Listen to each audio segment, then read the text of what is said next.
and this video is just about jumping. So Pepper has a really strong jumping habit, and you know, I've been working on it for weeks and weeks, and she's still jumping a little bit when she's excited, and occasionally a little nip if she's really excited, like nipping at your clothes or your hands.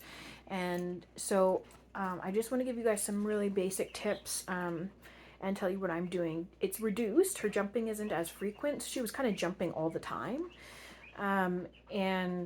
and that just means, that just says to me that it was being rewarded at home. So I want you to change your handling pretty drastically and be really mindful of how you're working with her. So if she does come up, see how she's not doing it to me. So if she does come up onto your leg, good girl,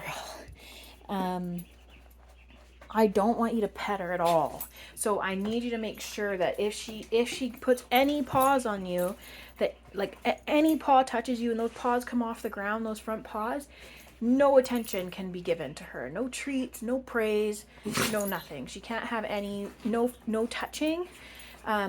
So I say the word off, and I'll just shake her off my leg, or use my hand just to shove her off if I need to. She's pretty good about getting off on cue now, just on the verbal. But if you need to, and she's very persistent, I do want you to just get her off. Like, don't just let her keep doing it if you say off and she keeps jumping.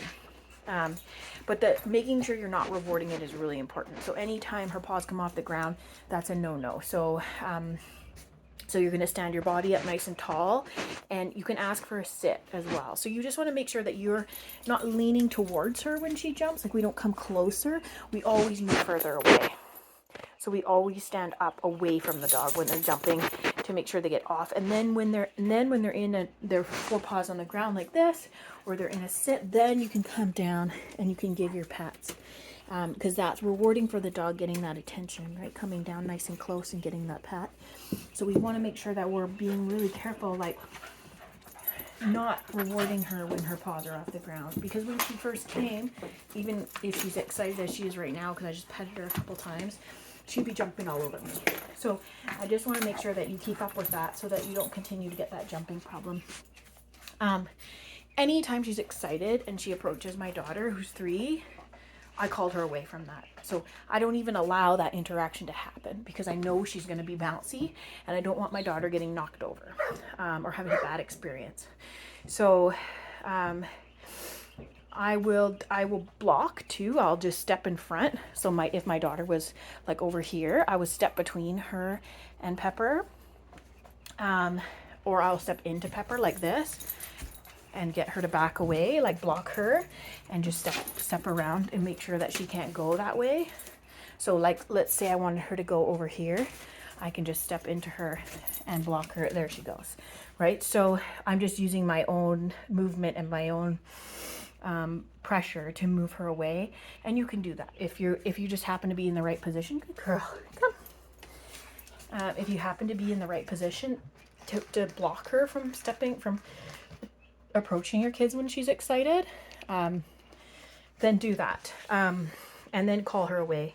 I just didn't want, you can't expect children to be able to handle that kind of thing. So I just wanted her to create space. So she's pretty good. She gets excited if my daughter's running. So especially if she starts running around, that's when I call Pepper right away, because I know that she's going to be like, ooh, and want to go run over there. And she may jump and she may not, but I don't want to take the chance. I always call her away. And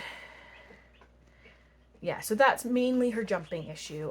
When there's new people, or if you're out on a leash walk, I'm just going to get her leash. She gets really excited to see new people. She's a super friendly dog, and just a little baby still. So if we have new people coming to the house, or we have greeting people on leash, come here, baby. I'm just going to put this leash on. This is not her leash, but it's a regular leash here. What I'll do is, if we're greeting someone on the leash, I'm just going to step on it here. So, so that she can't come off the ground. So she can still say hi. We can get her into our sit. Pepper. We can get her into her sit. And I don't want the leash, see how it's still kind of loose here? I don't want this to be like pulling her down. I just am stepping on it so that she can't come off the ground. And that's really useful so that you don't have to manage it any more than just telling people, you know, oh, wait till she's sitting to pet or whatever. I say wait till she's sitting to pet, or do you want to give her a treat for sitting, especially for really friendly dogs like this.